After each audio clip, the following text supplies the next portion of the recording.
S-Word, featuring Will Gavin and Master Tess Fassian. And a squad of big-name contributors. The S-Word from talkSPORT. Well, a very good afternoon and welcome to the S-Word from talkSPORT. Will Gavin, Master Tess Fatsian. And it's another big show today. We've got a European final, we've got a USMNT squad to react to, and loads of great guests on the horizon. Master, big show. Big show, big topics.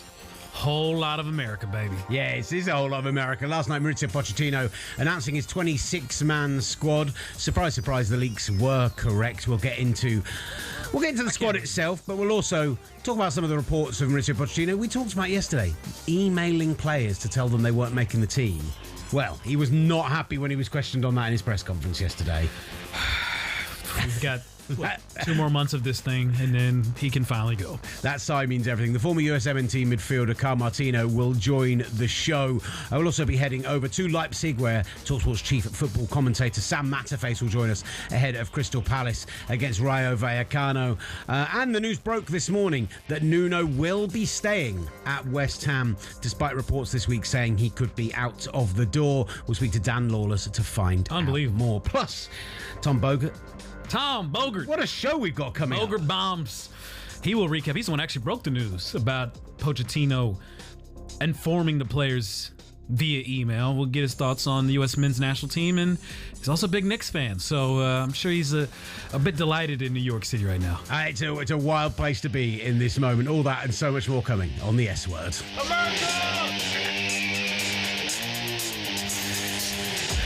Look, big show today. Loads of great guests coming on. Loads of great stuff coming on. We'll do some transfer roundup as well. There's been some big news about Barcelona's left wing position, Anthony Gordon. Barcelona now in talks with Newcastle about him. Obviously, Marcus Rashford and Julian Alvarez previously mentioned at that position. Somewhere Arsenal are trying to refresh and get somebody in for as well. So we'll get some transfer news into the show as well. But let's kick off with the squad announcement. The US men's national team unveiled their 26-player World Cup roster in New York as excitement builds ahead of the team's opening game against Paraguay. It's not been all plain sailing from Mauricio Pochettino, it's fair to say, as his squad was leaked over the weekend, as well as the fact that he emailed the players who didn't make the squad. Before we give our reaction to the squad itself and a little bit more about Pochettino, let's hear what he had to say when he met with the press yesterday. Come on.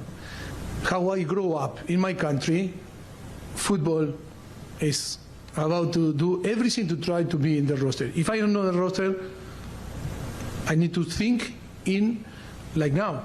Until to the one day before, things can happen.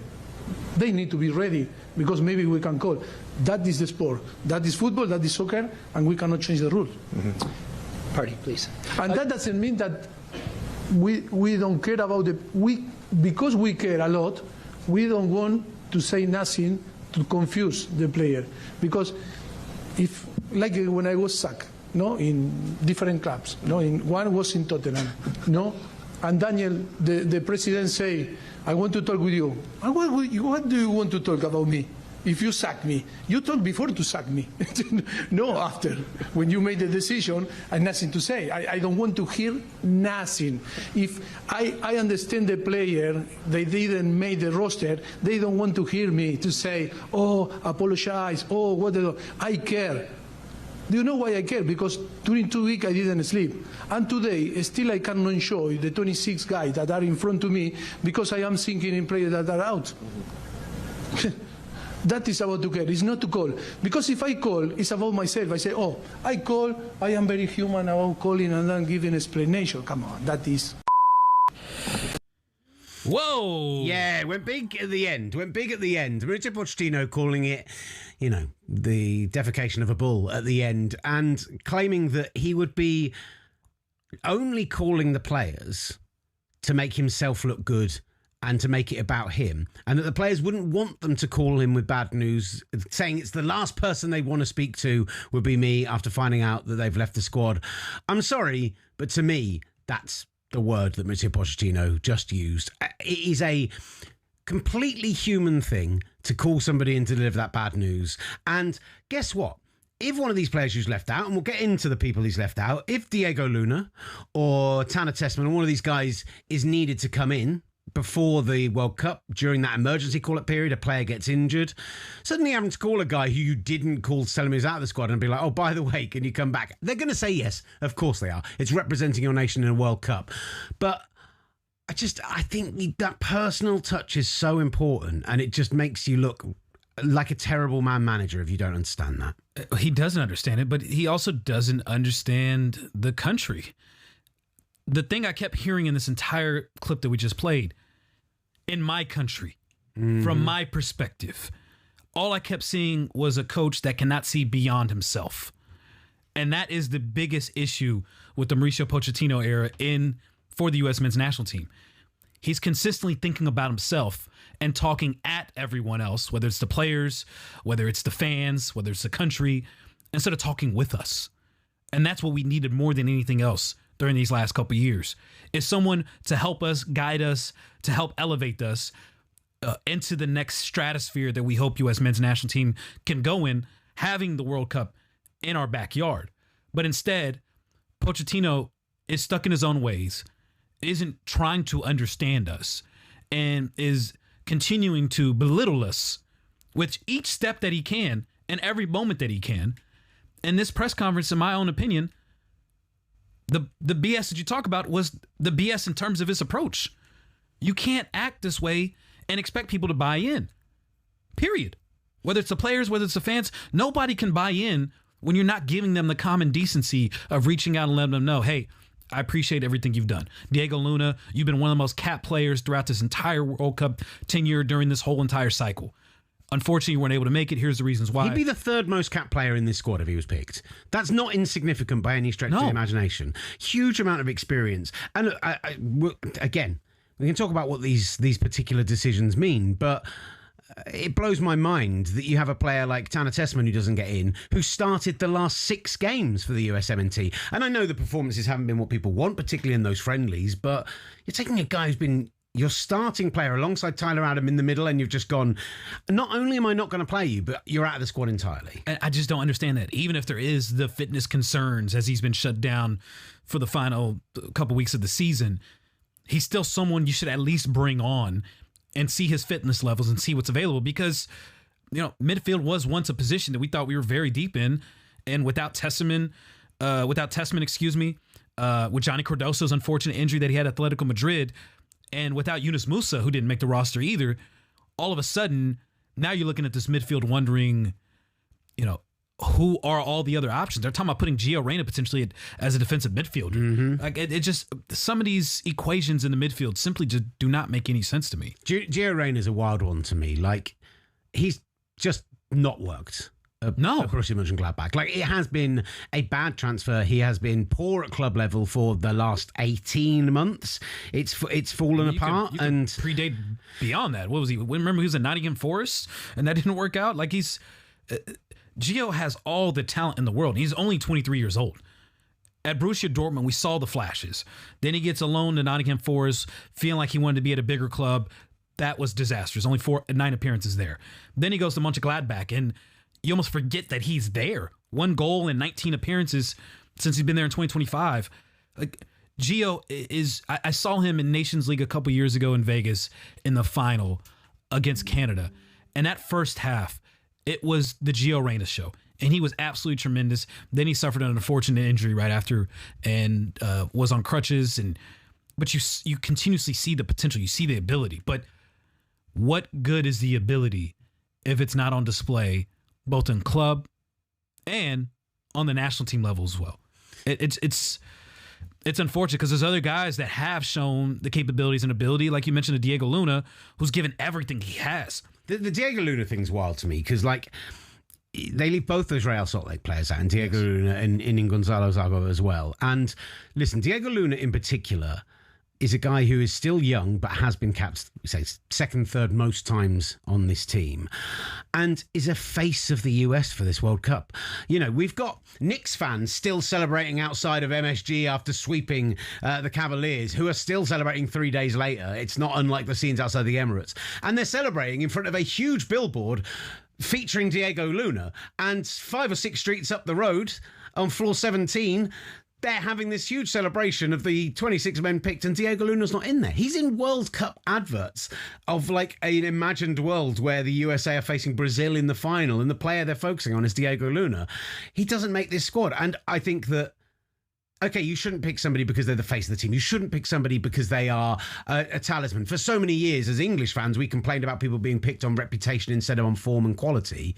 But you also kind of can't argue that the players that they've got in the squad and the attacking options that they've got are any better than Diego Luna is right now. So between his experience and also being good enough to be playing based on form, it's bizarre to me. And just off merit, the fact that we need Diego Luna. We need a player with his fire, his passion, something that we can rally around. Because clearly Pochettino, the only time he's getting passionate is when he's defending himself. He's not getting passionate about the possibility and the opportunity that's right in front of us as Americans. Where Diego Luna is that guy. He is that vessel. He is that spark. He is that energy that we desperately needed, that we really can't find anywhere else. We're not going to find that from Pochettino. We're not going to find that from Christian Pulisic. Tyler Adams is an even, calm, collected kind of guy. Where else are you going to find that on this roster right now? If you're not taking Tesserman, then you're probably playing Weston McKennie in a deeper lying role instead of up there alongside behind Christian Pulisic, and then you're losing his attacking intent because, okay, he's a brilliant player and you can play him as an 8 instead of as a 10, and great, that's fine. He does work doing that, but I think when we question some of the teams in the world, when we question England or Spain or whoever it might be trying to like absolutely cram certain quality players into the team and playing them out of position, the frustration is that the guys you have in rotation, the guys you have in depth, offer maybe a drop off of that player, but when you get the balance of the team overall, you'd say it's an elevation rather than a real knockoff. USA doesn't have that level of depth. USA doesn't have that necessarily that level of quality, and so I don't see, like, the Weston McKennie playing deep. There's some talk about, and Ben Jacobs actually wrote a great article about this on talkSPORT.com, some talk about is the lack of Tesserman an indication that they've got no idea who's going to be playing at the back, and might they actually go for a back 3 instead of 2 centre backs, because they are so concerned about when they come up against pace, there really isn't, who's your central defender who's dealing with a pacey striker coming at you? Tim Ream? Like, that's the concern. I think it will be a back 3, and I think Ben Jacobs is right. And without Tesserman, where McKennie is played in that position, you still want him to be more attacking, but you're probably just going to have the fullbacks that'll be running up and down the wings. But there lies another problem. Our attack is going to be very singular focus. We're going to be attacking on the wings. There is no strategy that it feels from this roster where we can play up the middle. And in this World Cup, as much as English fans are complaining about what Tuchel is doing, Tuchel is thinking of every single situation and possibility and every single scenario and how to play in multiple ways. Where with the U.S., it's very clear. We're playing through the wings, and we'll be attacking down the wings, probably crossing balls in and seeing what we can do. If there is a team that we come across that shuts us down and forces us to play through the middle, we're in deep trouble. Because I just do not see with this roster how well we can perform when that scenario is brought up against us. And another scenario too, considering how thin we are at midfield, what happens if Tyler Adams, God forbids, gets suspended on yellow cards? What happens if some of these guys get caught up in multiple yellow cards in the group stage, and we go into that final match in the group stage needing 3 points or needing a result, and we're even more we're lacking even more depth than we already lack? It's troubling. It's troubling to say the least with the midfield. The back line is troubling. I need to breathe. It's a weird one to think of, but let's hear from an Englishman on this, because a huge amount of debate on our show, and Max came in and was very erudite about it, even though we put on sunglasses and played around with him and did on the beach. Morgan Gibbs-White is a player who's been in sensational form and missed out on the England squad despite that sensational form. He joined talkSPORT Drive yesterday as part of the James Maddison Golf Day, and he discussed the moment of Thomas Tuchel calling him to let him know he's not going to be in this England squad. Going into it, I kind of expected the worst. Yeah. I always expect the worst in them sort of situations, just so that when it does come, I'm not that disheartened. Of course. Obviously, when you find out the news, you're disheartened no matter what. But yeah, you as a football player, you try so hard for these moments because they're just. When you retire, you're going to look back and miss out. You're going to really miss out on these moments. So I tried to put myself in the best possible contention I could, and I believe I did that, and I know in myself I did that. So I'm comfortable with knowing in myself that I did everything that I could do. Of course. And then obviously I can't dictate people's opinions. But no, it was a great chat with him and an honest conversation, and I respect him for calling me and telling me that I wasn't, because he didn't have to do that. I mean, arguably the difference is as much as Thomas Tuchel is a man with international success, a man who clearly has not experience necessarily of cutting players from a squad for a major tournament up until now, but certainly the experience of dealing with top players. Thomas Tuchel has signed a contract, an extension to at least through until the end of the next Euros. Pochettino not being bothered about how the players respond to this and saying they wouldn't want to talk to him and it doesn't matter anyway, all further screams of the idea that he's not going to be there in 2 months' time. What gave it away? When he was going to Tottenham. That's one of them. Champions definitely. League matches. Was it all the rumors that he was, potentially being involved in different managerial jobs, not just this summer but past summers as well? What gave it away is lack of investment, lack of commitment, lack of passion. The simple fact that he's leaving off Diego Luna, who has more passion about this team, this club, this nation than Pochettino does. I think it says it all. Interesting message coming in on the chat on the S Word. If you go to the S Word on YouTube, you can find us on the talkSPORT YouTube page or on the S Word's own YouTube channel.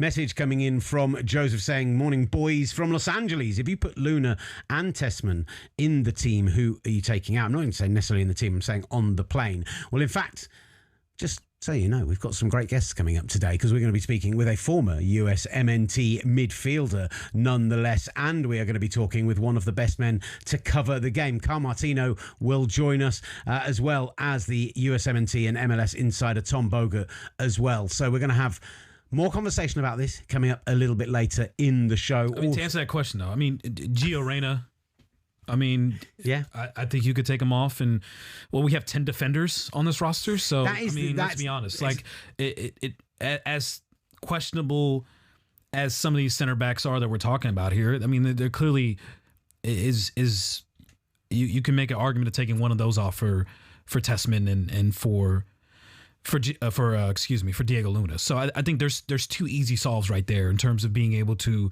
find room for them on this roster that unfortunately Pochettino didn't do, and we're gonna have to defend our tails off with the players that we have, and it may be some ugly 1-0 matches or 0-0 or 1-1 matches. But at that point, then what was the point of getting rid of Greg Berhalter?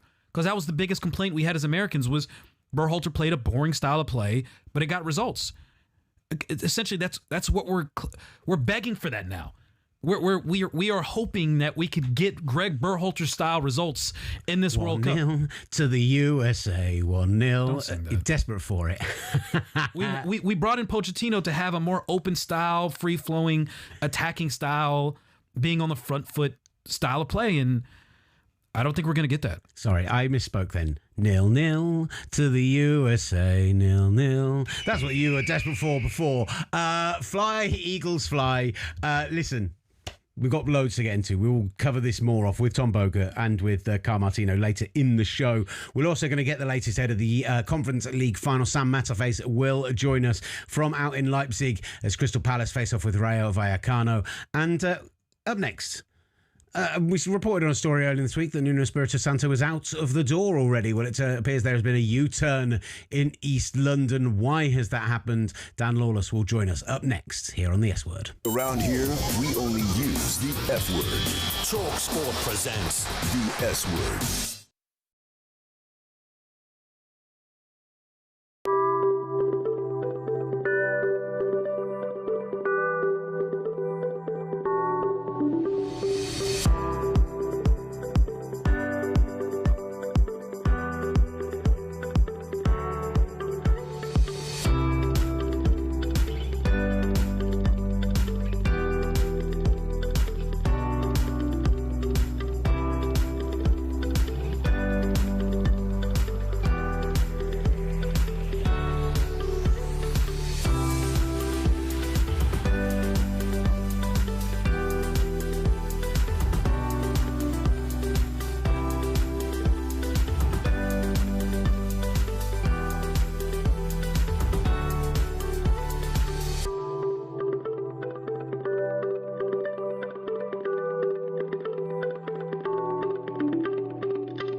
just 2 hours of full-on football dialogue. Every day. talkSPORT presents The S Word. You're back with the S Word here on talkSPORT. Will Gavin, Master Tesfatsin alongside me. He's cheery today. He's in a real good mood. Let's move on and talk about something other than the... Please, I mean, we're going to be talking about all day, but I need a palate cleanser right now. Give me... I need a palate cleanser. How about a really disingenuous statement from the Lewis family about finishing 17th, the approach to running the club, and saying that they're going to rebuild Spurs, reinvest everything else. We might get into a bit of that later because I've just been reading this during the break, and Anyone sacked or no? Doesn't smell good from here. Was anyone sacked or no? No, nobody sacked at this moment. Let's put it that way. Keep checking us out on YouTube at talkSPORT S Word. You can find us on Instagram and X at the same location. You can get in touch on both those channels. DMs are open if you want to get involved and get onto the show as well. But Master, now it is time to talk a bit more West Ham. We thought maybe West Ham was done for the initial postseason conversation. We knew that, or expected, that Nuno Espirito Santo would leave. We were going to start a speculation about who should replace him. I went to bat quite hard for Scott Parker earlier this week in a clip you can still see on our social media channels. And it all turns out that a U-turn has come. That the West Ham board, after days of disagreement, have switched and decided that Nuno Espirito Santo will be staying. They put out a statement earlier today. Understanding is that he particularly has the backing of Kretinsky, the other half of the ownership group right now. And it just brings into question more about the power struggles at West Ham, about what this board's going to look like starting the new season, about who's going to be involved in the ownership. And, well, a man on the inside who we spoke to ahead of their relegation this past weekend was excellent when we spoke to him then. Hopefully he's picked himself up from this past weekend and is looking forward to the future, is the brilliant Dan Lawless. Dan, how are you doing, brother?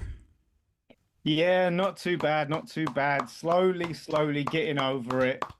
It still stings a bit, but like you said, there's a lot to talk about going forward and hopes of a rebuild. But not many changes happening at this club for my liking. It seems like a lot is going to stay the same, including the manager. So what is that first reaction to the fact that Nuno will be still in charge come the start of next season?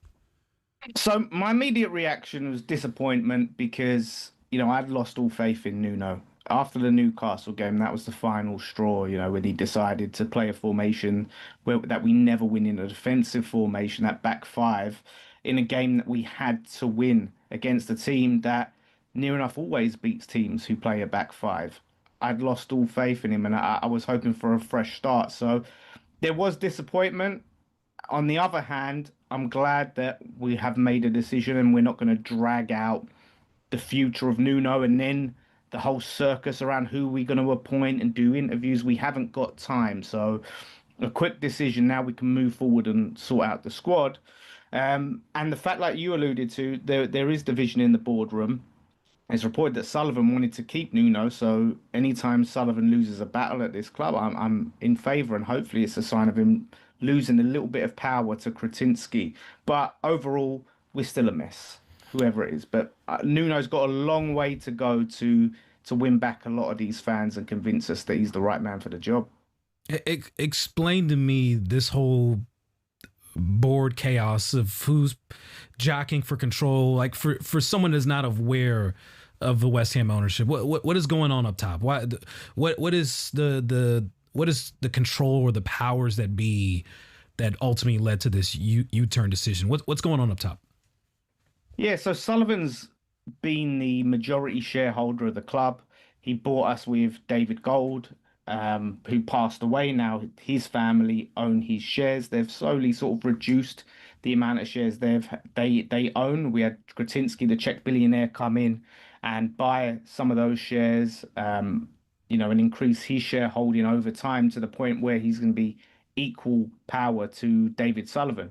So now, where before it was David Sullivan as the majority shareholder, his word goes. Now he's having to contest with someone who's equaling his stake, and that obviously creates division. And that's the one thing is for us, when you have two people running the club who constantly disagree, that can just drag out decisions that need to be made. The club's moving in multiple separate directions. We saw it at when it did the transfers, we had Moyes, Tim Steidson, the director of football, and Sullivan all picking players and getting involved in transfers. And it's never a good thing. You need one vision. And that's the problem. And I just hope it is a sign of Sullivan pulling back and losing power and eventually going. Because I'm seeing this from the outside, and I'm reading all the stories and the hit pieces on Nuno right after relegation was confirmed, and it all seemed but inevitable that if you drop something like this, it's probably coming from someone up top to inevitably sack him or part ways with him. And then to see this U-turn, for me on the outside in, I don't know if do you feel more optimism now? Because I'm looking at it as someone as a neutral, and I'm just thinking there's more chaos now than there was a couple days ago. Yeah, no, it is more chaos, and that is the problem with West Ham. It's constant chaos, and I just look at it and think it probably is the easier choice to keep him, because as much as there's chaos in terms of, well, we're going to probably let him go. I thought he'd leave on his own. I'm surprised he chose to stay. But there would be even more chaos and disagreements over who to replace him. You can imagine how long that would drag out. And that's the last thing we need, is this search for a manager dragging out. We need to focus on what's next. So as much as I have major reservations about Nuno, the fact that we've just got that manager situation sorted, I'm happy with. However, he's on very thin ice. And I'm telling you this now, if we do not go into next season starting in a strong position, and we're a few months in and we're not looking like we're contending for that league, that first place position, he needs to go. We need to make quick, decisive action. I'm not giving him time. He has to hit the ground running, no excuses. Scott Parker on speed dial. That's what I'm saying. Have it ready to go. He's the master of getting teams out of the Championship. I was astonished that it wasn't the call that was made. And he's not the master of keeping teams out of the Championship, though, is he? That's the problem. That's not what matters to you right now. That shouldn't be what matters to you right now, Dan. What matters to you is getting back to the Premier League nice and quickly before the financial realities of being in the Championship hit you like they have done Leicester City. Like, that's the bigger concern. And maybe you're right. But would you sack him? If we sacked him as soon as we got promoted, would you go, oh, that's harsh? Or would you go, that's smart? Because I don't mind it as long as you sack him when you come up and get a new manager. People might say that's the idea. Just agree a 1-year deal, let him get you promoted, and then go. See you later. Maybe you can get Nuno back in. Who knows? What's his motivation then? I don't know if you're getting the best Scott Parker if he knows a fat bonus. A fat bonus. There you go. What money? He's getting a Sam Allardyce clause. Is that what we're saying? Exactly. What money y'all have to give a fat bonus right now? Well, that's true. That's true. we are scraping the bottom of the barrel when it comes to finances. This is the thing where Nuno's first job is going to be seeing who he's going to sell. Now, a positive of keeping Nuno is there's some players like Tati Castellanos apparently is given sort of encouraging signs that he would stay if Nuno stayed. So a few of those players that Nuno has brought in and he has won over, I think, will be more likely to stay now, but there are some players like Wilson, Ward-Prowse, when he comes back, that will almost certainly be out the door. But that's it. There's this kind of, that hit piece in The Athletic that we're referring to, like, suggested that he'd lost a huge amount of the dressing room, that a number of players hadn't bought into his philosophy, that they didn't like the way that he spoke at halftime and full-time. Like, all of those things come into this and must come into the decision from the board. And that's why it's kind of so astonishing that that's coming from inside the building. And yet, you know, now it's the fight to keep players around. Yeah, no, and that is the thing. But this is the one thing a lot of the times the board doesn't take into consideration. A lot of the times it's the easy option. You know, we don't have to go and give a new contract. It's cheaper to keep him. It's easier to keep him. So in spite of that hit piece, I think they're just looking at that. What is the easier choice? And the easy choice is to keep him. But that does worry me.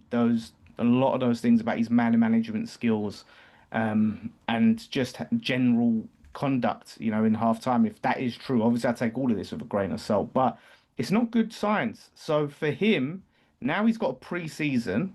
He's going to have a chance to bring more players in. As we sell players, we're going to have to bring new players in because, look, whether they like Nuno or not, the likes of Fernandes, Somerville, a lot of these players are going to have to be sold, even if they want to stay. So it's on Nuno now to bring in more players that fits what his vision is. and rebuild us. That's his job, for better or worse. What about Jared Bowen? Puts out this statement that incredibly heartfelt. I truly believe the words he states. He obviously has family stake in this club as much as he does the personal stake in it. But was this a statement of intent to help them get back to where they want to be, or was this a farewell to the fans? It felt like the former. Me looking at it optimistically, it felt like he was sort of saying that he would be a part of it and he wants to get the club back to where it should be. He said it in his post-match interview after the Leeds game. So I would like to think that he would be open to staying. I mean, it depends on who comes in for him, what they're offering him, what they're offering the club, whether we accept the deal. But I think if we were to ask him to stay, I think he would be open to it. I don't think he'd be one of the ones. I don't think you're getting huge money for him at 29 years old, right? I don't think anyone is coming in like Matheus Fernandes. You might actually get 50, 60, 70 plus million for him. That is actually a realistic target for you. I don't know if somebody is paying more than 20, 25 million for a Jared Bowen. But they need every pound they can get right now. That is true. We hear about this 150 million pounds they supposedly have to raise in transfer fees, but I don't know. There's a West Ham fan in the office. I'm not talking about Sam on the other side of the glass. I'm talking about a different one who very optimistically came in on Tuesday morning and said, "Nah, I think Bowen stays." And I was like, if Liverpool come knocking, if like a team with Champions League football who see Jared Bowen as a great, even rotational piece, or even a guy that can come and have an impact for 2 or 3 years and isn't a long-term player, I can't imagine a world where you don't at least get drawn by that possible glamour. It'd be tempting. Of course, it will be tempting for him, and he'll have a decision to make. He's just signed last season an 8-year contract, so we have got him locked down for quite a long period of time. There's this release clause talk apparently is not true at all. So at the same time, I think for Bowen, there is also the fact that he's settled where he is, in London with his family. He's got his children in schools. There is that element of you have to weigh up, am I going to have to uproot my family to the other side of the country? How much do I want to annoy the father-in-law? How much do I want to do I want family Christmases to be that awkward? Exactly. I'm sure he'd be getting a lot of brownie points with his father-in-law if he did stay at the club. So I listen. I'm not here saying he's staying, but I don't think it's as cut and dry as West Ham are relegated.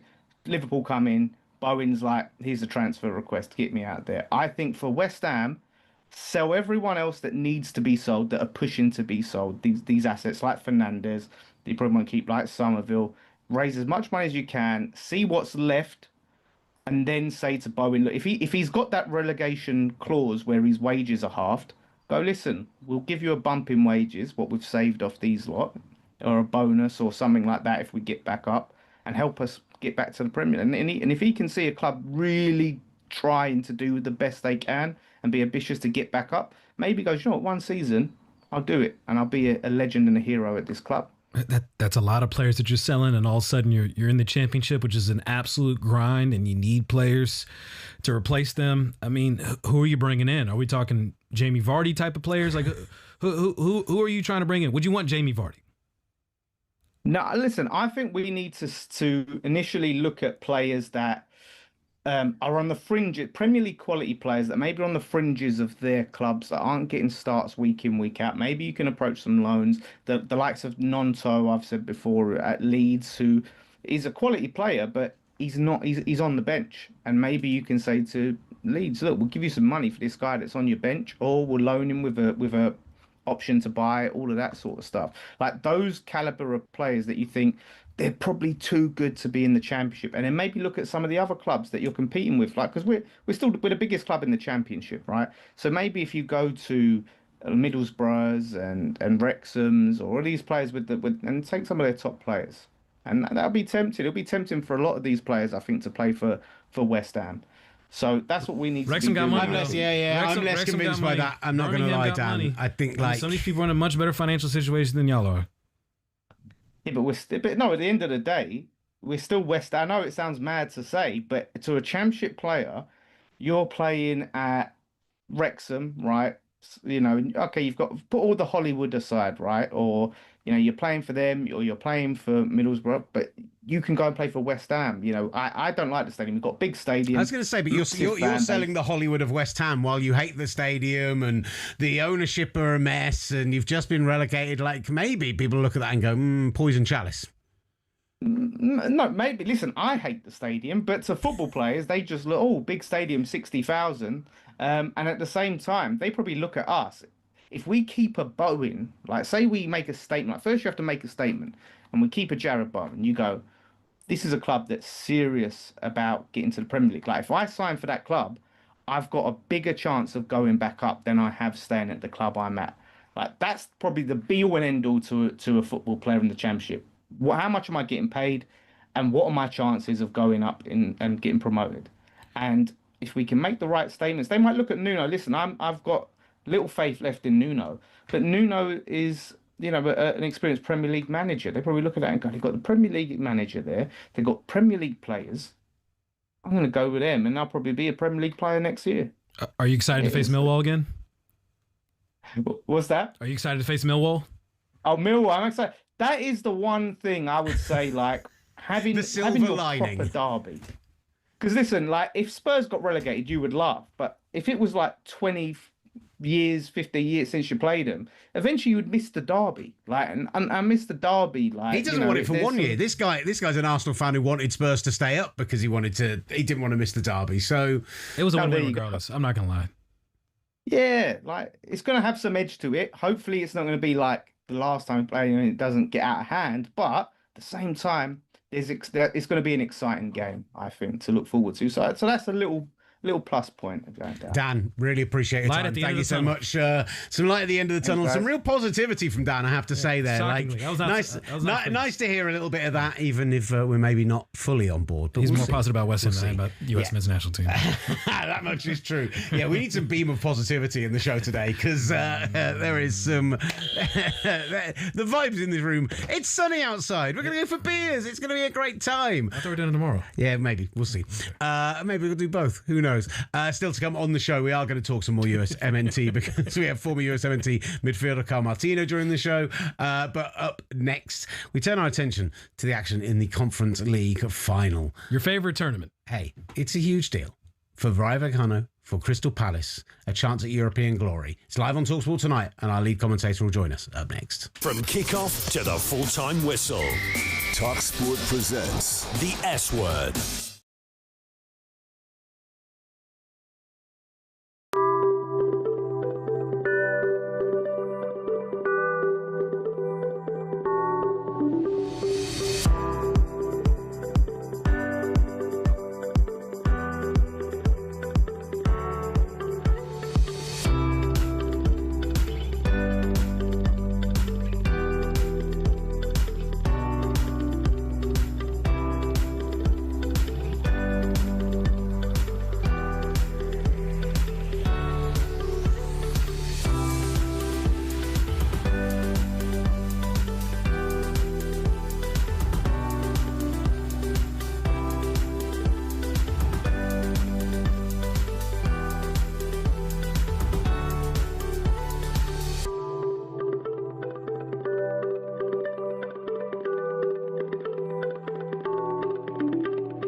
The show for people who love football in North America.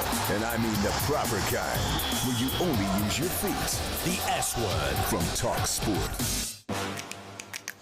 Welcome back to the S Word from talkSPORT. Will Gavin and Master Tesfazian alongside me momentarily will be joined by the great Sam Matterface, our lead commentator tonight for the Conference League final. Palace against Vallecano out in Leipzig. He'll be joining us from there. But Master, while we wait for Sam to be ready for us, let's talk a little bit about the just announced Netherlands squad, because a couple of big talking points from this ahead of the World Cup. A couple of injured players making the team. Xavi Simons, Matthijs de Ligt, both in this squad despite carrying injuries into the off-season. That's interesting. No Jeremy Frimpong, no Xerxes. These are like... The Netherlands, this kind of feels like how they felt for a bit like that Belgium squad over the years, where there's flashes of brilliance, potential there, but they sit just outside those contenders. What do you make of those players who are missing? Wait, Xavi Simons didn't make it, right? Is that what you just said? Or I don't think he made it. He tore his ACL. Sorry, Xavi Simons, both. Neither made it. They're both injured. Sorry, I misread what it said. Okay. Rubbish. Sorry. Yeah. Do you want to restart the section? Hit the music again. Go on. Let's restart. There we Welcome go. back in. So let's talk about the Netherlands squad, right? No Xavi Simons, no De Ligt, but they're both injured. No Jeremy Frimpong, no Xerxes. Those are the big missing players who are not injured. Thanks, guys. Yes. You couple of numpties. Probably the most notable is Jeremy Frimpong. But the issue with Frimpong, and I love this player, I genuinely do. I thought he was fantastic at Leverkusen. Hasn't worked out at Liverpool. And the question has always been with him at the Netherlands is he a fullback? Is he a winger? Like what position is he? That still is. It still is. Yeah, it still is with Liverpool as well. Yeah, and of course, him playing the wingback position is best for him. But when you don't have that formation available to you, where do you play him? And he's too much of a defensive liability to play him at right back. And then at right wing, while he gives you moments of explosiveness and has the quickness and the pace to provide some chances, is he going to do it consistently over a period of 70 to 90 minutes? That is unclear when you can find a true out-and-out winger to start in that position. So that one to me was probably the most notable. But then you still look at the squad, and I mean, it's you got three goalkeepers that are stacked with Verbruggen, Flecken, and Royce. Those are three really quality goalkeepers to pick from. The defenders, a bit of a question mark. It depends on how healthy Jurrien Timber is. Obviously, he's been training with Arsenal right now, and we'll see if he's available for the Champions League final. But you've got Virgil van Dijk, an aging Virgil van Dijk who's still anchoring that. Van Heck, who I thought had a good season. Van de Ven, who we saw with Spurs, the ups and downs with Spurs. Dumfries, another player, the noteworthy winning Scudetto at Inter. And then from there, you got Hato and Ake. So there is some quality players there. And same with the midfield and same with the attackers. Netherlands always that team where you just never know. Flip of a coin. You can consider them a dark horse because they have enough quality and talent, but then they can also be a team that just absolutely flames out. And that's kind of how I feel about them right now. I'm looking at this team and I'm seeing some quality on this, but I'm not exactly too sure if I want to back them or not. My feeling on the Frimpong thing is they do love the overlapping fullbacks. They do like those wingers in that kind of 4-3-3 to tuck in and get on the outside, and that's where it feels like he could have been useful. But I mean, you've got Timber to do that if he's healthy. And exactly. I feel like it's a much better option because he can defend much better than Frimpong can. It's another big if. Right, let's talk about the Conference League final, because tonight, live on talkSPORT, Crystal Palace will face Rayo Vallecano for European glory. A first attempt at European glory for Crystal Palace, a chance to go to the Europa League, a competition that many of their fans will felt like they should have started this season in. And as we heard from Phil Kitchener-Leadis yesterday, a Rayo Vallecano side with quite the story behind them. Let's get into it. Sam Matterface is our lead commentator, and he is live from Leipzig. Sam, how are you doing, brother? Yeah, good. Thank you. Welcome to Leipzig, where there's a few sirens in the background, actually. But listen, it's been pretty good-natured up until this point. I just had some Rayo Vallecano fans walk past us here, give us a bit of a cheer. There's some Crystal Palace fans alongside me as well. It's been a very hot day. Yesterday was a lot hotter than today. The breeze has started to come in, which means that hopefully tonight the two sets of players can play at their very intense best, because Rayo Vallecano like the high press, they like to sit on you, and Crystal Palace love the counter-attack. So we should be in for a good match. I think it'll be a tight match, but I think it'll be an intriguing one. Look, let's get that negative potentially out of the way right now. We saw that footage on social media of chairs being thrown, of a little bit of argy-bargy going on in the last couple of days, but you're saying that's not something that you've seen in the city? No, nothing at all. And we've been here for 24 hours now. I think it was an organised group from Lokomotiv Leipzig, as far as I understand it. I've seen this before when I've been on trips in Germany and in France, where groups of organised fans will come and try and engage with the supporters. And I think when you're in that situation where you're known that there's going to be some sort of trouble, you're not going to be able to avoid it all. So look, I just think it's one of those scenarios, that little flare-ups that happens. I think it was probably the only incident that I think we've seen over the course of the last 24, 48 hours. And these Palace fans, by the way, have been on remarkable journeys. Hold on for a second. I'm going to take you over. Just come over here with me. Come over here with me. Come and sit with these Palace fans over here. You're making the producer do some work. Come on. Live on the scene. I love this. Come over here. And these Palace fans have had an horrendous journey, but they'll do anything to make sure that they get to see their team in a European final. What's your name? I'm Lee. Lee, where have you come from and how have you got here? Come from Bromley in Kent, and we came on, was meant to be an executive coach with no issues, laid-back seats, club class. There's nothing like that. What was it like? A metro bus? Well, it was just like that all the way, 19 hours to get here. 19 hours. And what's your name, sorry? I'm Kelly. Kelly, and were you on this executive coach? It was. What was it like? It was horrendous. Was it? Very uncomfortable. But was it worth it to come and see Crystal Palace in the Conference League final? We'll let you know in a few hours' time, Sam. Let you know in a few hours' time. I hope so. Finals are only for winners, aren't they? The finals are only for winners. What's your name? Ben. Ben, you say finals are only for winners. The good news is that Crystal Palace were in a final last year and they won that. They're in the Community Shield and they won that. What will it mean to you to see Crystal Palace lift 3 trophies effectively in a year? It's the first European trophy. It's always good. Finally win a trophy after so long, such a quick span. Yeah. It's great. Have you been on a lot of European trips over the course of this season? What we done? The only one we've done away was Strasbourg. Oh yeah. You're in a cage. We was literally in a cage. That's another not good one, is it? I mean, I went to Bosnia. That was quite fun, even though there was a bit of animosity at the time. We've done all the home ones. Strasbourg was the only away one we've done before today.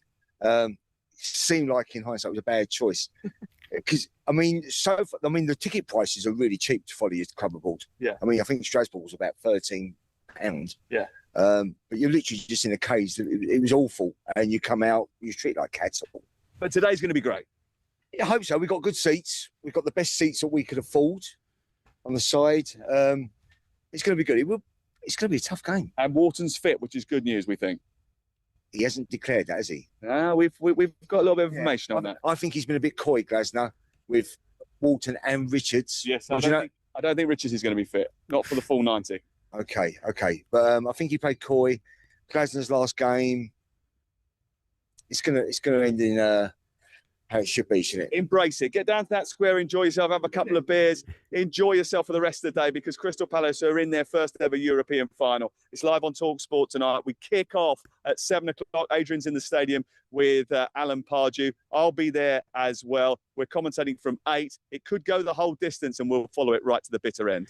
Sam, we loved all of that. That was sensational. Beautiful, beautiful stuff. I do just want to ask you, for your opinion as a neutral in the situation, because we've been going back and forth on this all week. We had a Rayo Vallecano fan on yesterday. Do you think it's an issue that the English clubs are just absolutely dominating these lower 2-tier competitions in Europe as they are? Get out of town. Absolutely not. I love it. It's great. Keep it coming. Can you explain, at least as you are on the ground? Because I've been to some of these knockout stages in the Conference League, and the atmosphere, the crowds, the passion is tremendous. what do you think the split is right now between Rayo fans and Crystal Palace fans? What is it looking like on the Probably ground? half and half. It's as big for Rayo Vallecano as it is for Crystal Palace. They've never won a major European trophy. They've never won a trophy in their career, Rayo Vallecano. And you've also got to remember the fact that they've only ever, Crystal Palace are in their first campaign. This is the second campaign for Rayo Vallecano. The reason that the English teams are dominating in the tertiary and the secondary European competitions is because they are stronger, fitter and sharper. They've got the better players. They've got the bigger resources. The physicality of the Premier League is a different level to the other leagues in Europe. Now, Spain is the one that can hold a torch to anyone. They've played 24 finals over the last few years. Spanish clubs, they've won 23 of them. The only exception to that was Chelsea beating Betis in this competition last season. Now, do I expect it to happen again? I do. I expect Crystal Palace to win tonight. I want Crystal Palace to win tonight because I think, one, it helps going forward with the coefficient. It means Palace play Europa League football next year, so we get another team in Europe as well, and it just That's exactly what we need. The strength for the Premier League. Another European team. I'm here for it. Here for it, Sam. Well, hold on. The other solution is Rayo Vallecano win, and they get 9 teams in Europe. So then the Spanish teams dominate. I mean, so bearing in mind where I will live and work, I'd rather it was the Premier League. Yeah, it's becoming a super league. The monopoly in terms of the financial aspect of it, like La Liga has dominated Europe because of tactics and their ability to in 90 minutes being able to come up with an unbelievable strategy, and some of the best managers in the world that we've seen here in the Premier League. Whereas with the Premier League, since we've gone to the Swiss model, it's really they can just outspend everyone. That is the reason why they have been despicable. That's it. They've been outspending everyone. That's it. It's a monopoly. Doing down Unai, doing down Oliver Glasner, who are doing sensational work at these clubs. I think tactically Pep Guardiola might have something to say about that. So does 115 charges. Well, they're not resolved yet. Yeah, we'll figure out this summer. But point being, I'm personally rooting for Rayo. I am. I think it's a better underdog story. Oh, yeah. I think it's a fantastic story. It's good for football in general, not just for Europe, but just globally, as we talk about the underdogs and the morals and the integrity that everyone loves throwing around the World Cup when the Americans get involved. Who thought the American would be going after the capitalists? The English are dominating and becoming the Super League giants. You throw all the morals out the window and you want to throw all these trophies around. Let's give the underdog a chance here. Okay. This is an American Arsenal fan we're talking about, Sam. This is unbelievable.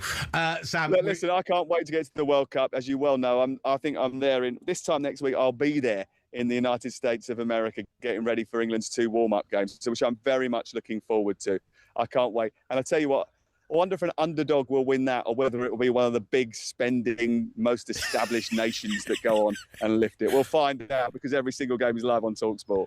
And listen, all we can ask for is the same reporting that you're doing right now. Tremendous. That's tremendous work. I'll be there for you, boys. I'll be there for you. When you head to Fort Worth, when you head to Dallas, the man next to me has he's going to get you around his mum's for some Eritrean food, apparently. So we'll get you set up. Don't you worry. Dallas. You'll spend a good buck. You'll spend a good buck on some barbecue. Bring out all the finances and all the legal jargon you can. I got some spots for you. I promise you, I will bring you Alex Crook's wallet. Brilliant stuff. Sam Matterface, excellent from Tremendous. You. Enjoy the game tonight. Wonderful. The wonderful Sam Matterface joining us on the S Word here on talkSPORT, and just going rogue. Just deciding he's just going to go grab some fans, get us some live voxes. I absolutely love that. Do you know what he did there? He went, I've been on H&J already. I've done talkSPORT. I'm coming on another show. Let's do something fun. Let's do that. And that's what this show should be. That's what the S Word is.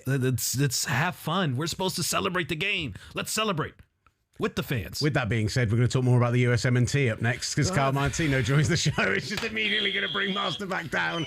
Great second hour coming up. We're going to have a transfer roundup, and we'll be talking a little bit of USMNT, MLS, and the World Cup, of course, here on the S Word. America! Big name reaction from both sides of the pond. The S Word from talkSPORT.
S-Word, featuring Will Gavin and Master Tess Fassian.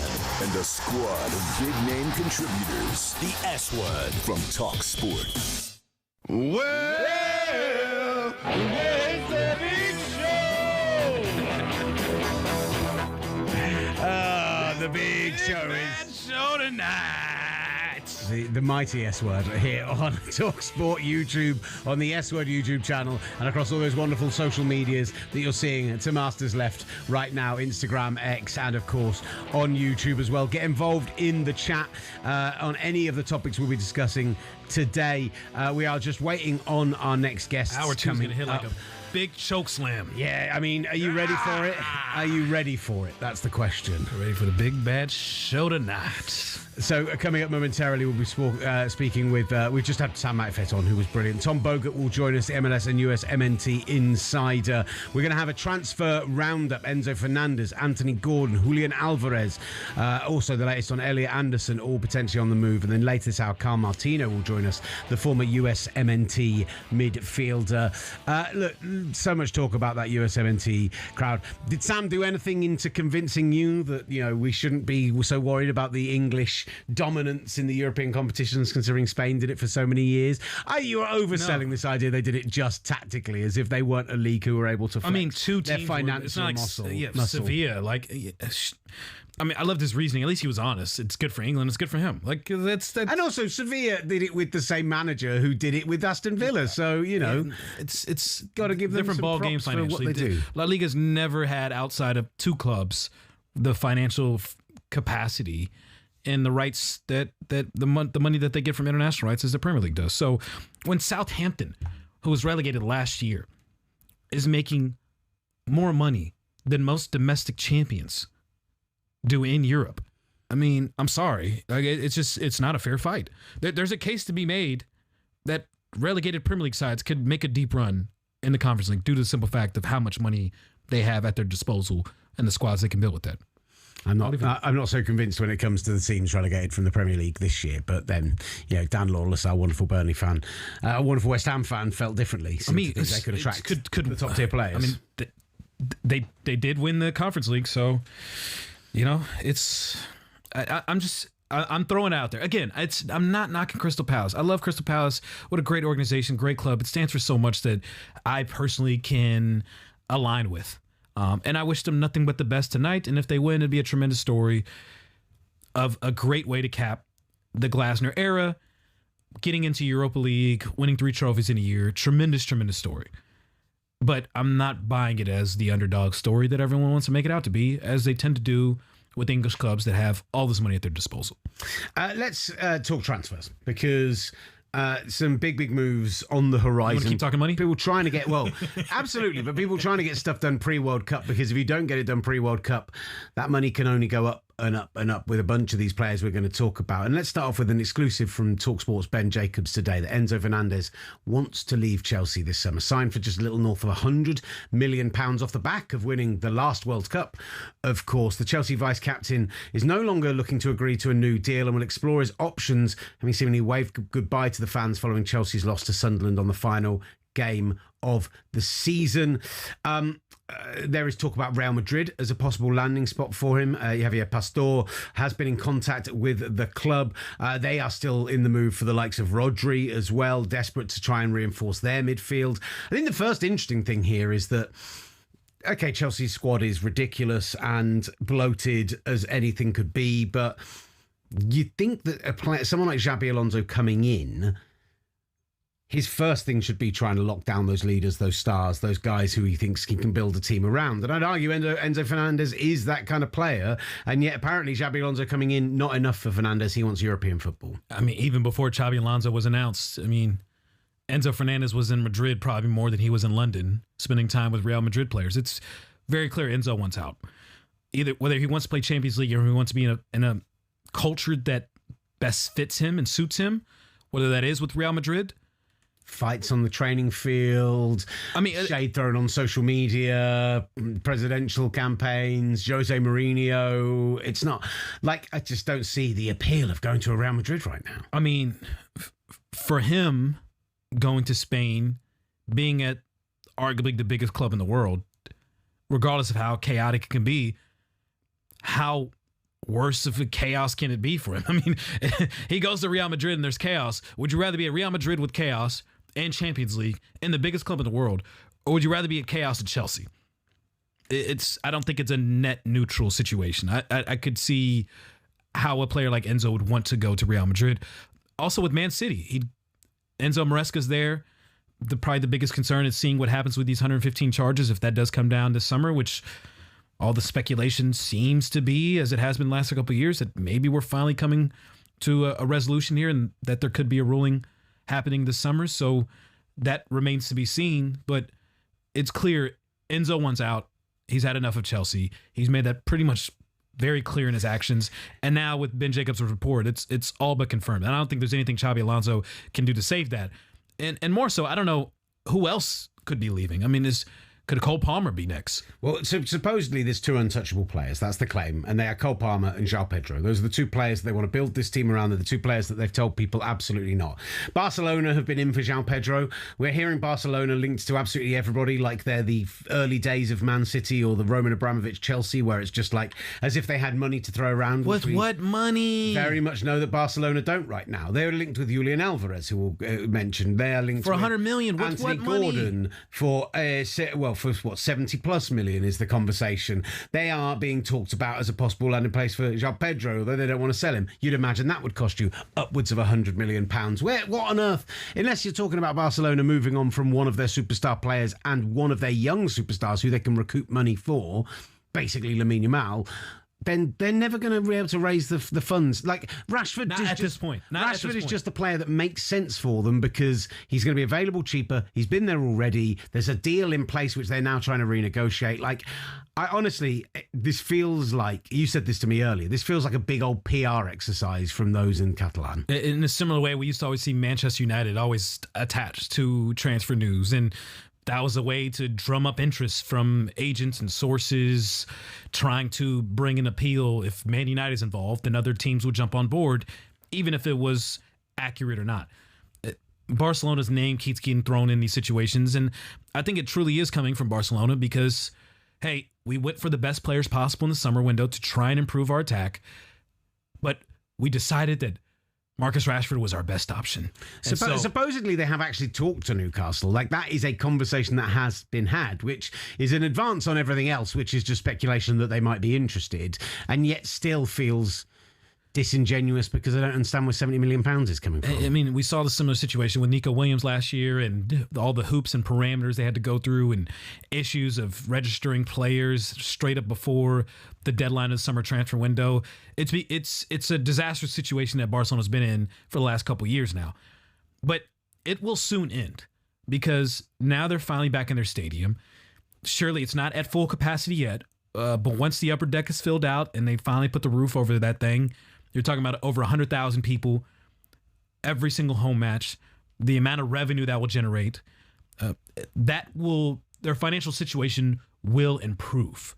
I just don't know if this summer is the start of that increase in revenue just yet because they didn't even play a full season at their home stadium. So, again, this is still a temporary moment, and I think Barcelona just needs to remain financially flexible and be as frugal as they possibly can and not mortgage their future. Utilize supposedly the best youth academy in world football, which has delivered them some unbelievable talents like that. As it has with the Spain national team, has 8 players from Barcelona on the The big question mark will be how are they going to compete in the Champions League unless they go out and make a splash? How are they going to compete with Bayern? How are they going to compete with Arsenal this season? And they've come close.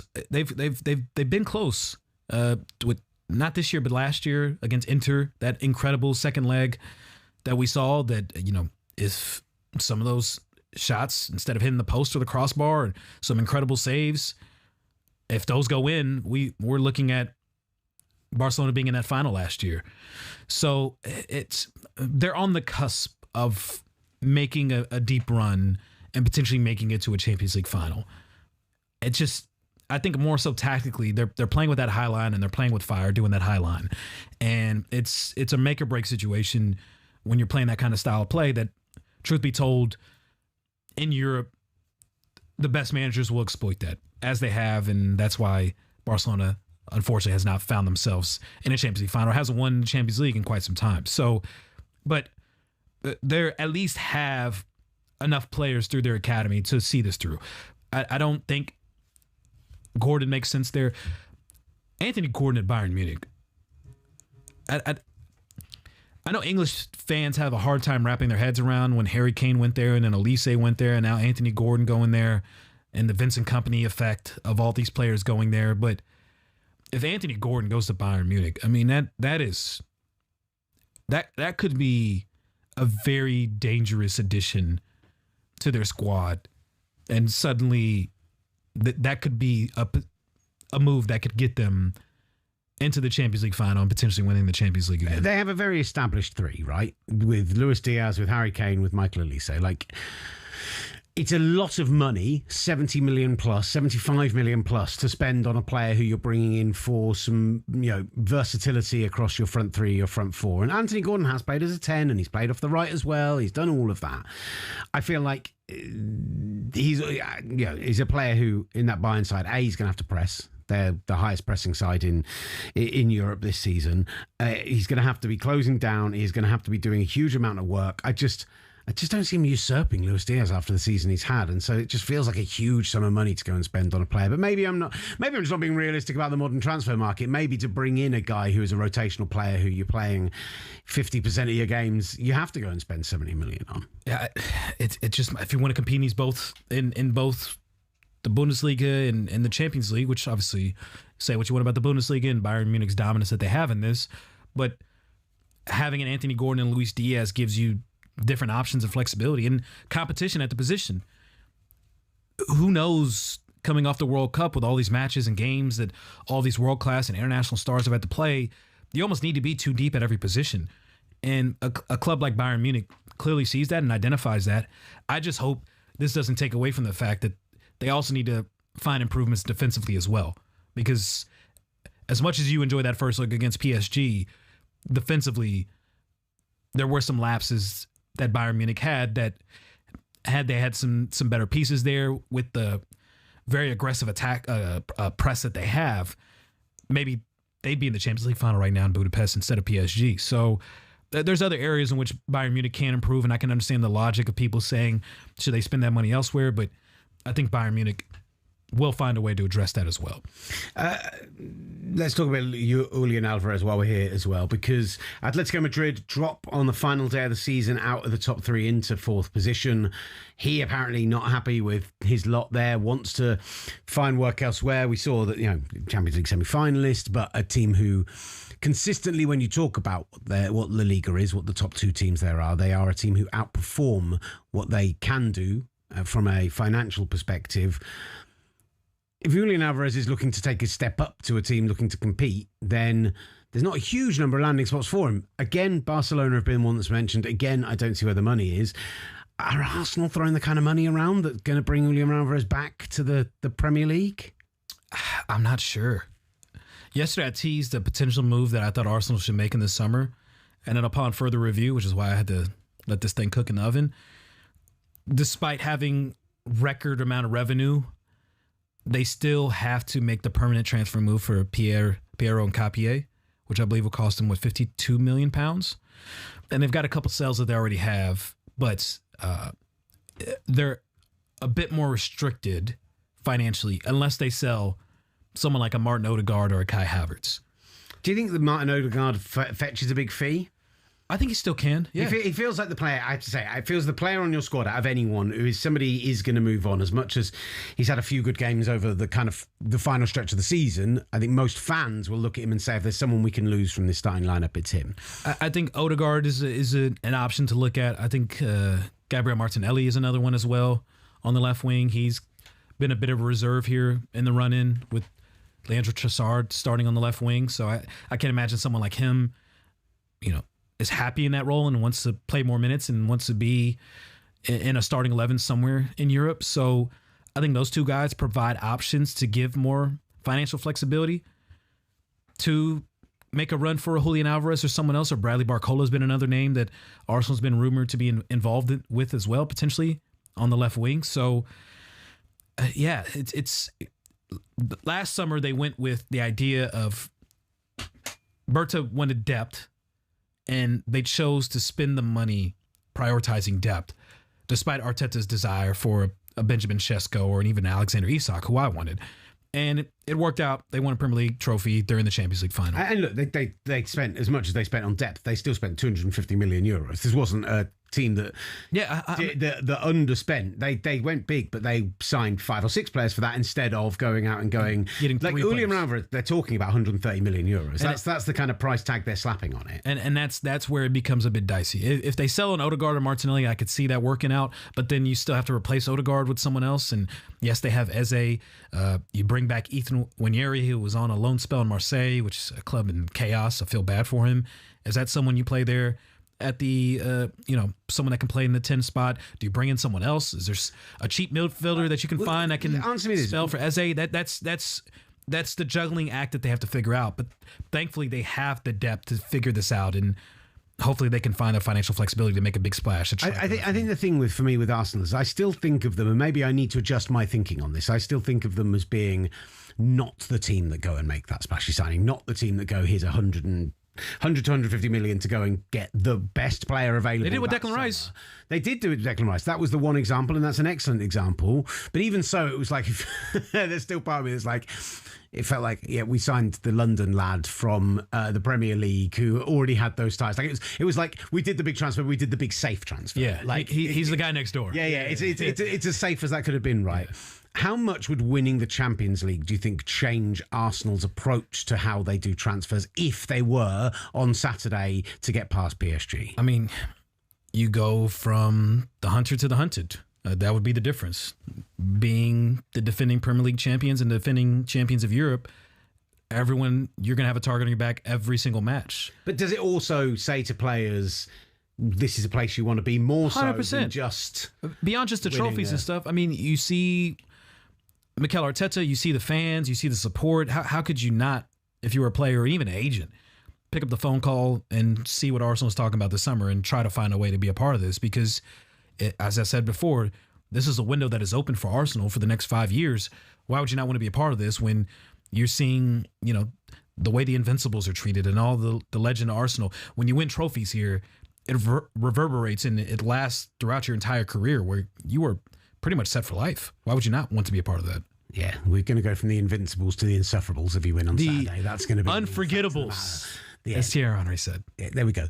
As I just said, the Insufferable, and it started with the phrase the Unforgettables. I didn't say it. Henry did. Yeah, you repeated it. I didn't say it. You repeated it, and that's enough.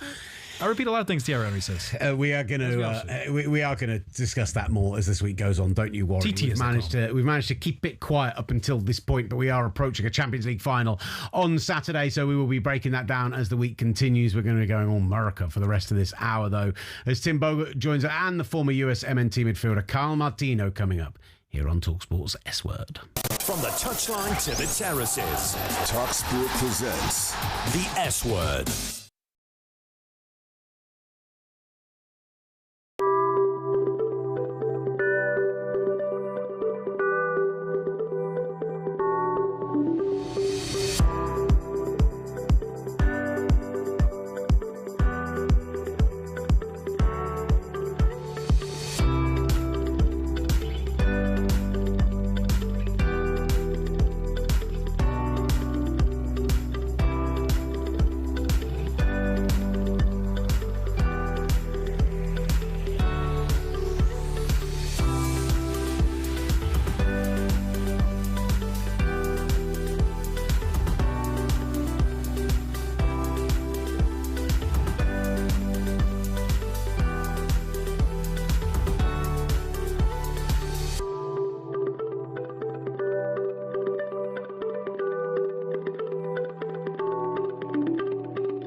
kickoff to the full-time whistle.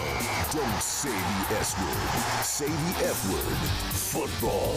The S word. From talkSPORT.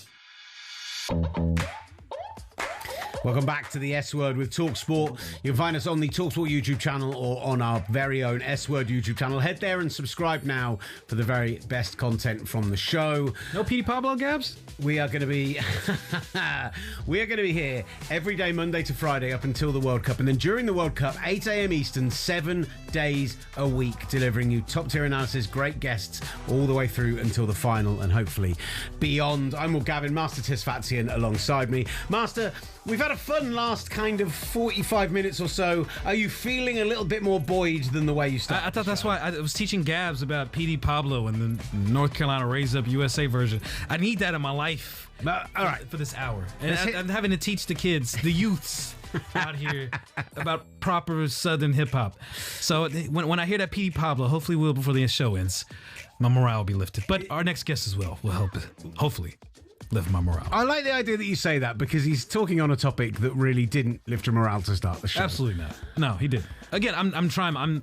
I am grasping for straws. You are normally the beacon of positivity. You are normally out there thrusting your light into the world, and right now, my American brother is feeling a little bit down about what we've seen in the last 24 hours from his nation. The USMNT did announce their squad for their host of the World Cup this summer.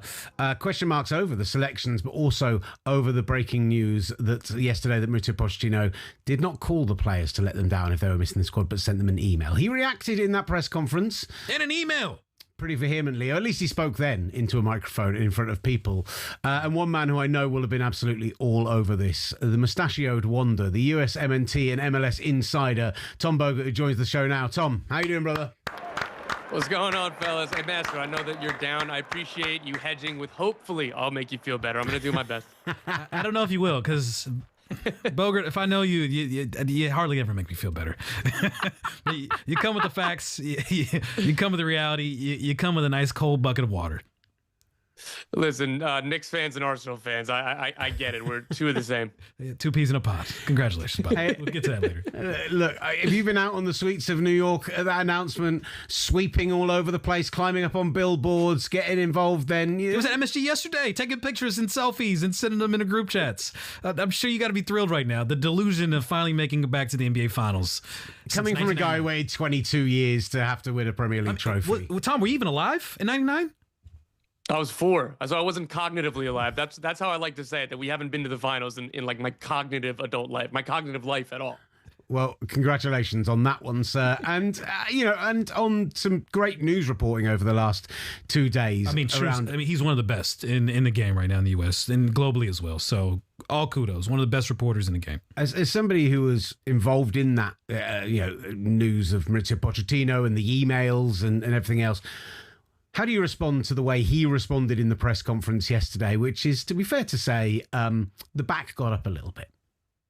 Yeah, I appreciate that he was fiery. I appreciate that he defended his position and gave real rationale. I still disagree with it. I do want to be clear.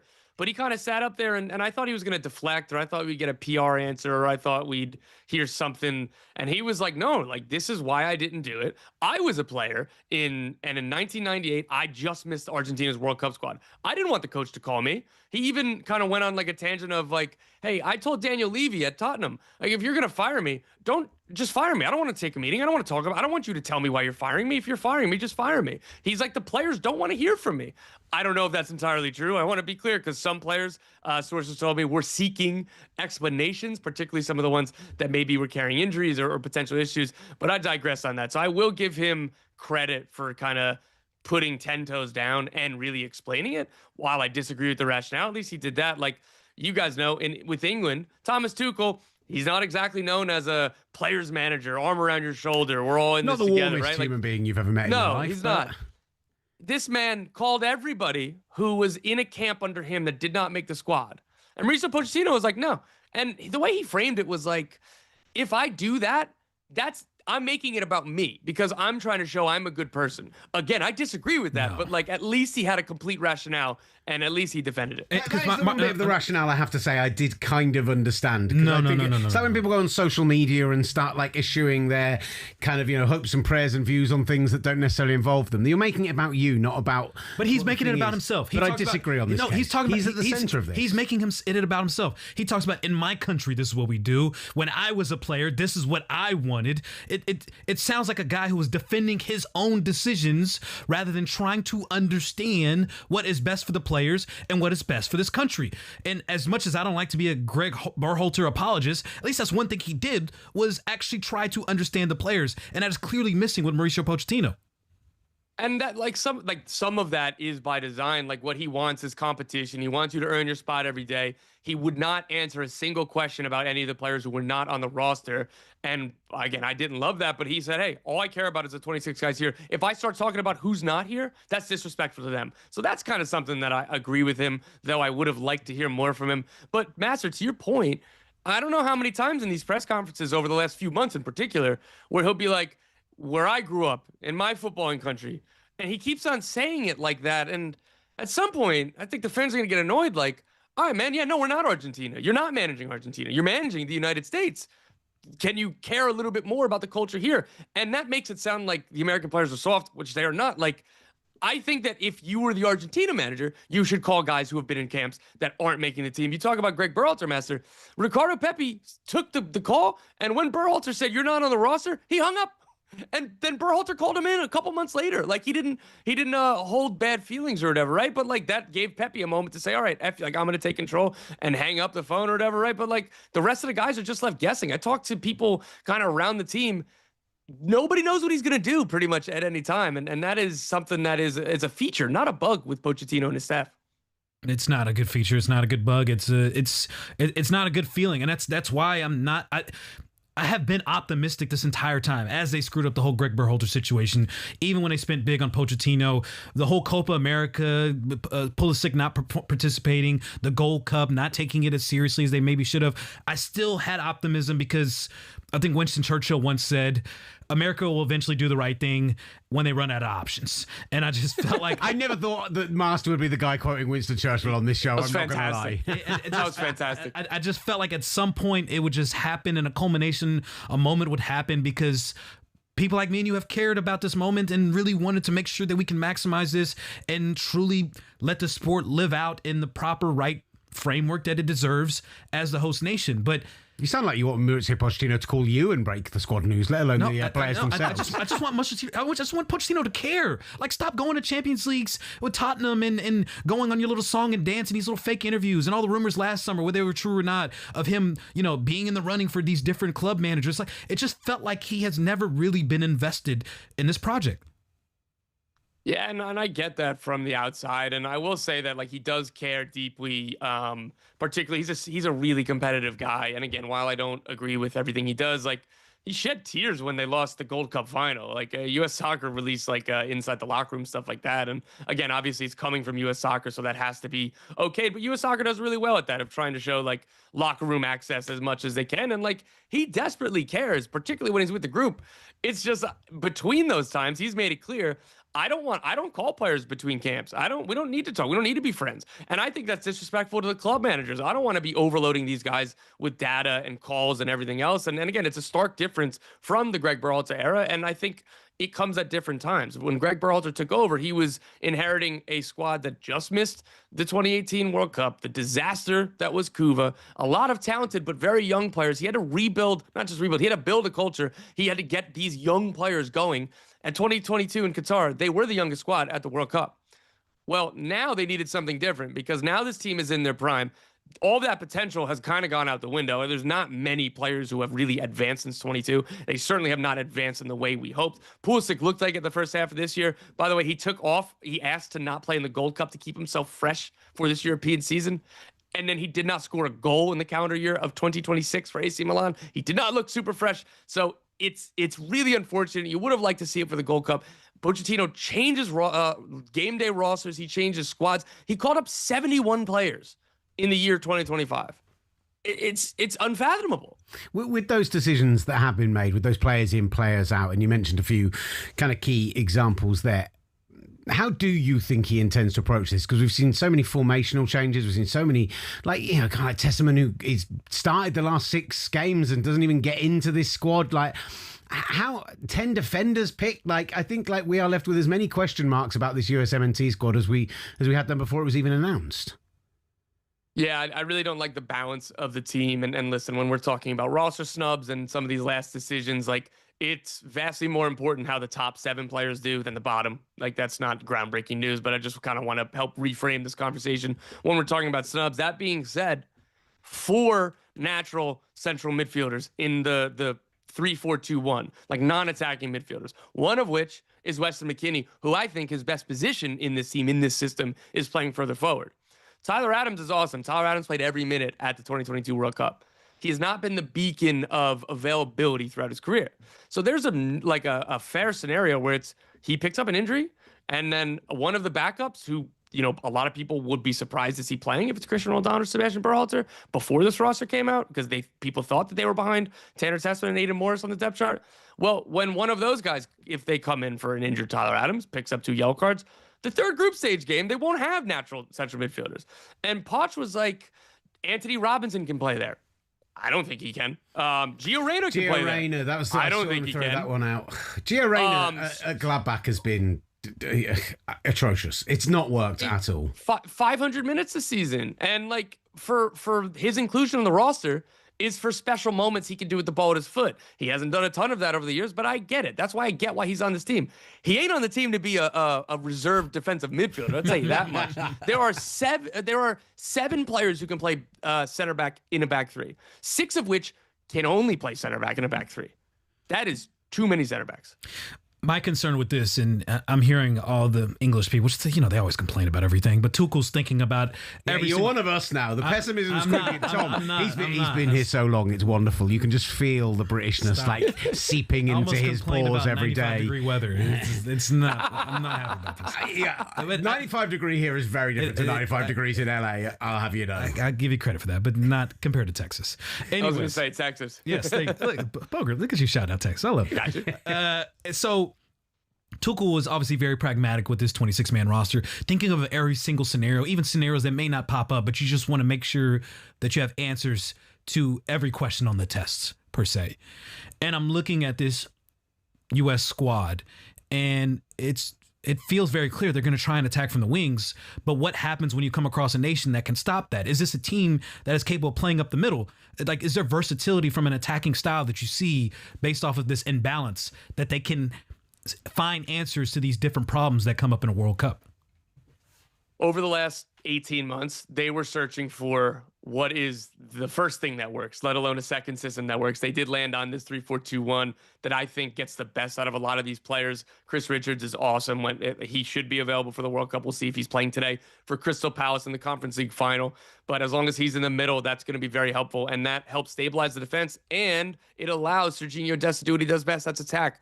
Like him getting to play wing back instead of fullback, I think is very important. Same thing on the other side. Anthony Robinson, they are 2 different players, but he can really be a factor in like end line to end line running. Max Arfston, if he's the backup left back, if he's on the team, he can't play left back in a back 4. He can play really well at wing back in a back 3. So I think this gets a lot of the best players in the best positions.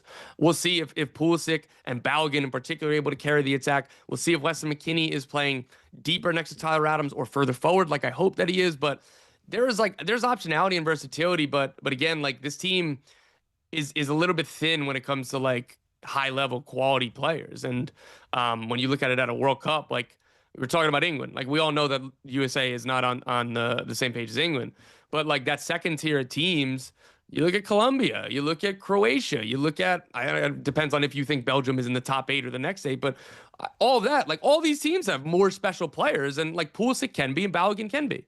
on will they show that at this World Cup? And that's what it comes down to for all the talking we're going to do. I'll say it so Master doesn't have to. When was the last time we beat you? Yeah, you say we're not on the same page. I knew it was coming. I read him like a book. I remind him every single time. Every single one of them that tried to talk about how I'm just a Yank on here. I'm like, when it's how many titles has England won? America! There we go. Yeah. Speaking of America, yesterday was about as America as it could have been. The rooftop, the player introductions, Gunner, all of it. Gunner being was there. Tom was there. Yeah, Tom being there, obviously. Yeah, the rah-rah, the pomp and circumstance. It's all the things that actually we do love about America, even though we like to pretend we're snobs about it. Because you guys are so insecure and can't do it yourselves. Either way, my question is, did it inject a little more excitement, do you think, for the American public, who right now, we've mentioned already, the NBA Finals going on, MLB getting underway, like, it's not the number one sports story, but are they at least, you feel, starting to get a bit of World Cup fever 15 days out? Yeah, for sure. And it did feel like a big deal when you were there. Attendance wasn't perfect, but again, it was 3 p.m. on a Tuesday. And it's not like I'm not blaming the fans for that. They did good at putting on the event. I'm cynical at these kinds of things and, curmudgeon of like, oh, just announce the roster. Like, we already reported the roster. Like, why does this take so long? But it was cool, man. And like, they really pulled out all the stops, and there's all the sponsors and stuff, the things that have to happen in 2026 or whatever. So my favorite part, I think, was when I was trying to get food somewhere or coffee, like before the event started, and like Wendy's is setting up a tent for a Wendy's lookalike contest, like the Wendy's logo. So I was like, man, this is America. Yes, it is. And nothing screams more of America than what we're seeing in New York right now with the Knicks making it to the NBA Finals. Tom, you've waited your whole life for this. How does it feel being in the city during this time? And I mean, the excitement has to be insane being in New York right now, experiencing this moment. Oh, it really is. So my wife is not a sports person. She puts up with me and lets me get up and down with all my teams and everything. Preaching to the converted on this one, Tom. Don't you worry. But I know you're paying, brother. But like, so she doesn't have the framework of like just she'll ask like basic questions about sports where I'm like, oh, I've never really investigated that, I guess. And like, so the final tickets are insane prices, and the last round obviously too, because we're starved of this, and it's already a difficult ticket to get even when they stunk and they're playing like Sunday afternoon in January against the Pelicans. Those are tough tickets to get, or at least not cheap. So they do the watch parties outside of the Garden. And I was like saying to my wife, I was like, honestly, if we didn't have a 4-month-old infant child, I would be going to that. And she was just like, why? Like, so you would go there, but you wouldn't have tickets to the game, and then what? I was like, that's funny. I guess I've never really had to explain this to somebody who doesn't like quite understand. But she was like, listen, if you want to go to one, you can. But unfortunately, I'll be gone for the World Cup. But listen, this guy was outside the Emirates when they weren't even playing at home, when they weren't even playing. Jealous. When they weren't even playing. Like Tuesday night they play, Wednesday they win the league because of the Man City result, and this guy's out there with supposedly 100,000 people. But do you know what he tried to claim to me today, Tom? And I'd like your perspective on this. He thinks Arsenal's parade on Sunday is going to be a bigger deal than if the Knicks somehow win this conference finals. Ooh. I think the streets of New York will be something else. I think that's a different level. As much as it's going to be special with Arsenal, I don't know. Which parade would be bigger? The Knicks winning the finals or whatever Arsenal does on Sunday, winning the Premier League and potentially the Champions League?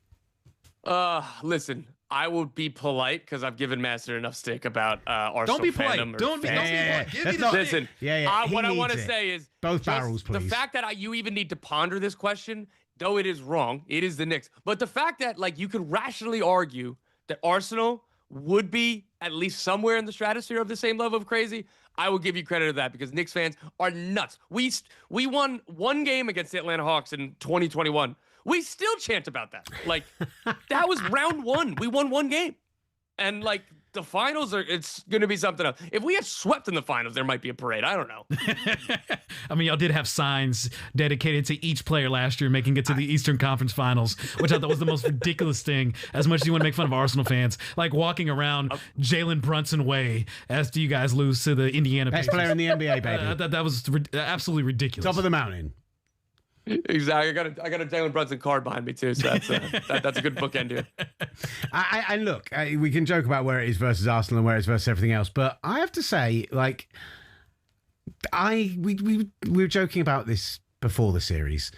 This felt like this year's Super Bowl, where the NFC title game felt like the Super Bowl. It felt a little bit like the Europa League semi-finals, where the two English clubs playing, maybe that felt like the actual final. I was feeling a little bit like that about the Spurs OKC felt like it was the real final, and then when you swept them, then when you won 11 in the row, there's just a little bit of me, Tom, there's just a little bit of me that's starting to maybe believe the Knicks might do something special. And it's the hope is the most dangerous thing. And it's the hope that kills you. And that's where I was at, too. I was like, man, it'd be great to get to the finals. Obviously, the Spurs and the Thunder are going to be favorites. And a month ago, I was having a meltdown during the Hawks series of like, all right, even if we get there, we're going to get curb stomped. We're not going to beat any of these other teams. And now it's like, there's a chance. There's a chance. We got that hope. Give me a quick Jalen Brunson before you dip. Get out of here.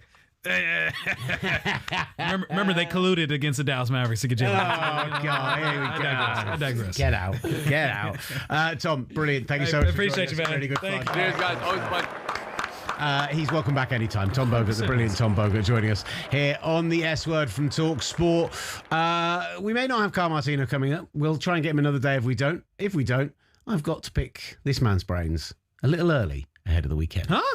The S Word with Will Gavin and Master Tesfacion from talkSPORT.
Presents the S Word. Get your full-on football fix from across the football galaxy. The S Word from talkSPORT. You're back with the S Word on talkSPORT. Will Gavin, Master Tesfacion alongside me. Tom Bogert was brilliant.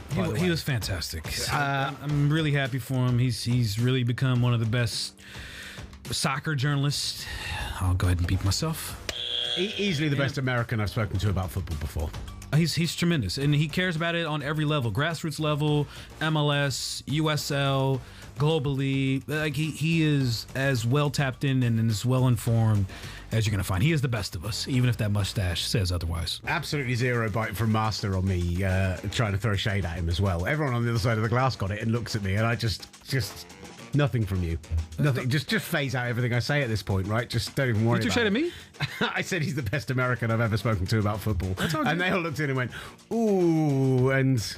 Hey, man, I'm cool with passing the rock. It's all good. I don't mean it, brother. No worries. You know I don't mean it. Yeah. Listen, we were going to be talking some more USMNT, but I think we've covered that pretty well in the show. Hey, Carl where's my Martino shades? can join us another time as well. So let's talk. We've not really talked about tonight's final in too much depth. And yet I really want to talk about Saturday. And I really want to get your Saturday early in the week feeling about the Champions League final. This is an interesting one because I've been having a lot of conversations the last couple of days now that the celebratory phase of winning the Premier League has subsided. The medals have been put away. The trophy is somewhere in a case, and the players are back to training, and all eyes are on Budapest at this point. And I was trying to figure out who had more pressure on them, PSG or Arsenal at this point. And I think it's very clear who has the most pressure on this. I think Arsenal goes into this match having more pressure than PSG. Wow. I genuinely thought you were going to go the other way around. No. I thought that the fact that from PSG's perspective, obviously you won last year, and that was getting you the monkeys off your back. You've got that. You are, in the clear. You've won the biggest trophy now. You've cleared it. But they are still seen as the heavy favourites by the wider football community. They are still seen as the more dominant squad, and that always brings the extra pressure with it. I don't like the idea that Arsenal are under less pressure just because they're like, well, we've just got here anyway. But I'm surprised you say more pressure. I think they have more pressure. They've never won this tournament. It's a win to get here kind of thing. That mentality isn't going to get you anything. I don't think it is, and I don't think that level of satisfaction should exist with this club. Yes, they got the Premier League trophy. They got the monkey off their back. The bottles have been put in the recycling bin, for better or for worse. But that is a completely different competition than the Champions League.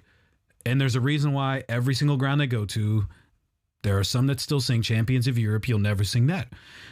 They haven't been into a final in 20 years. They have a chance to do something that no other team in club history has been able to pull off. And this is a team, mind you, that not only had the best defense in England, had the best defense in Europe, went unbeaten throughout the entire competition, was the best team in the group stage. Yes, they had a favorable draw, but found their way to the final. And you don't want to end the season in a bittersweet moment. You have Bukayo Saka that came out after they beat Atletico Madrid, and what did he say? In a very indiscreet way, we all knew who they wanted to face. They wanted to face PSG. This was the same team that knocked them out last year in a two-leg fixture that you can make the argument that Arsenal did outplay them. But however it played out, you're a big XG guy. Arsenal had better XG. PSG played I don't understand where this come from. I've never better really liked XG. 180 minutes of football. I think Arsenal still has that on their mind. They have revenge on their mind. You got Mikel Arteta coming out with this leaked video that came out. Should we hear from Mikel Arteta? Should we hear what he has to say about... Because you want to talk about whether there's pressure on the team or not. Mikel Arteta's not holding back with his thoughts about it. On Saturday, we're going to be the champions of Europe. On Saturday, we are going to be the champions of Europe. And don't get me wrong, confidence is key. 100%. You need to go into this game believing you can win. Of course you believe you can win, but believing you will win is not a problem. You don't want to be complacent. You've got to get that mix right. But it's big to say we are going to win this game of football when you are coming up against an absolute behemoth in Paris Saint-Germain. Arsenal's talking big. Bukayo Saka wanted PSG. Mikel Arteta's in private meetings in private events saying, on Saturday we're going to be champions of Europe. They are talking big. Now you have to back it. Yes, you won the Premier League title. Yes, you got that monkey off your back. There still is another monkey on your back of winning the Champions League trophy. And the last thing I feel like you would want to do as a player, the Champions League final is on a Saturday. The parade is on a Sunday. You do not want to be shuttled around North London all afternoon thinking in the back of your mind, what if? what if this was a celebration for the double? What if we would have done this in the 78th minute and taken advantage of some missed opportunities against PSG in Budapest? You want to maximize this moment, this window, while you have it. And that's why I feel like there's more pressure on Arsenal than there is on PSG here. They have to back the talk. This they all have sounds to get the like self-imposed pressure, though, and that's my potential concern is that, so, like, when we see teams go into these games tight, when we see teams go into these games where they haven't been a mainstay, where they haven't been a team that regularly gets here, to draw the comparisons, obviously, from me personally, having covered the last 11 Super Bowls, having been there in person, having been around teams, you can always feel on it the Monday or Tuesday of that week about what the vibe is of a team that's there. And when the Seahawks won their first one and when they won this one, despite it being their first return in 11 years, they never felt tight, even though they were going into their first ever Super Bowl and their first one in a very long time. Where sometimes you get those debut teams, and from Monday they're like, "We're business, we're doing this is a business trip," and they're so tight and they get so inside themselves that they don't allow themselves. I know Arsenal are a team who are out there looking to play free-flowing football. They're going to have to, with the way that PSG is set up, with the way that you are set up, with the fact that we still don't know whether Jurgen Timber's going to be fit, and probably the most key position defensively for you this weekend. Huge question. With all of that still there, you're going to have to go out there and play a sensational defensive counter-attacking pressing. Like, it's going to have to be near perfect for it to work. But I think if you go in there with that thought in the head, that's when mistakes are made. That's when mental errors happen. I mean, but also mistakes can be made when you're too loose and you're too confident and you're too cocky and you know, you're still basking in the glory of winning a Premier League title and you're not locked in on a club that, truth be told, this is what they're fighting for. For PSG, they're going to be absolutely locked in. And I need to see a side over the next couple of days from Arsenal that is fully focused, fully committed, fully locked in to win a Champions League trophy and not satisfied with the fact of feeling like, hey, this is a cherry on top. No, this is a Champions League final. This is the second time in club history that you've made it. Do you think there are some people who are treating this as a cherry on top? There are some people who are 100%. going, at least we've won the Premier League. Absolutely. Now. I think a lot That's of fans the are most feeling that way. thing. 22 years, everything else. This is the big one. Like, I asked They're you both this big. question. They're both. I asked you this question, though, 10 days ago. They're and I both said to you, if you had to pick one, and you said the Champions League, and I absolutely fully agreed with you. I thought at that point, we kind of knew you were going to win the Premier League. It was going to take something special for you to not win it. But you know, it still to me back then felt like this is the real big one for Arsenal. This is the statement. This is the put yourself at that top echelon table. Make yourself a team who I don't think about being someone who doesn't make the big signings, who only goes from inside the Premier League, who doesn't go and get the best players in the world to come to them. Put yourself at the very top table who are going to be competing in Europe for years to come. And you're at a moment right now. And look, when you were here with Max when I was off and you were talking about just get ready, Arsenal, next 5 years, this is only going to get better.